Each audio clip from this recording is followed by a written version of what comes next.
Chapitre 9. C'est quelque chose de bien grand que de vivre sous un supérieur, dans l'obéissance, et de ne point dépendre de soi-même. Il est beaucoup plus sûr d'obéir que de commander. Quelques-uns obéissent plutôt par nécessité ou par amour, et ceux-là, toujours souffrants, sont portés au murmure. Jamais ils ne posséderont la liberté d'esprit, à moins qu'ils ne se soumettent de tout leur cœur à cause de Dieu. Allez où vous voudrez, vous trouverez le repos que dans une soumission à la conduite d'un supérieur.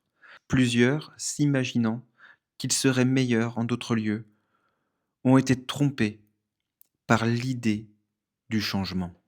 Il est vrai que chacun aime à suivre son propre sens et a plus d'inclination pour ceux qui pensent comme lui. Mais si Dieu est au milieu de nous, il est quelquefois nécessaire de renoncer à notre propre sentiment pour le bien de la paix.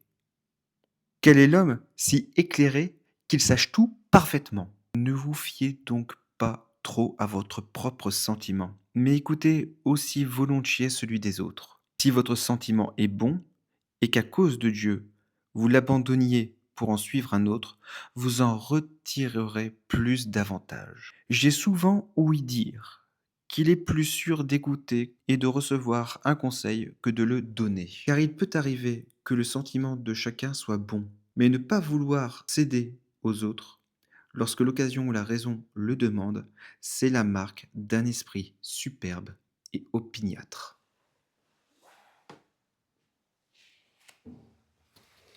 Réflexion.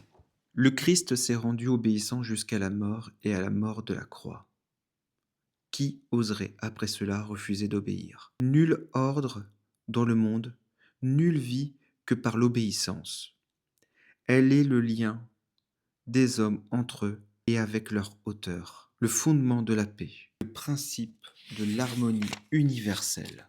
La famille, la cité, l'Église ou la grande société des intelligences ne subsistent que par elle, et la perfection la plus haute n'est, pour les créatures, qu'une plus parfaite obéissance. Elle seule nous garantit de l'erreur et du péché. Qu'est-ce que l'erreur?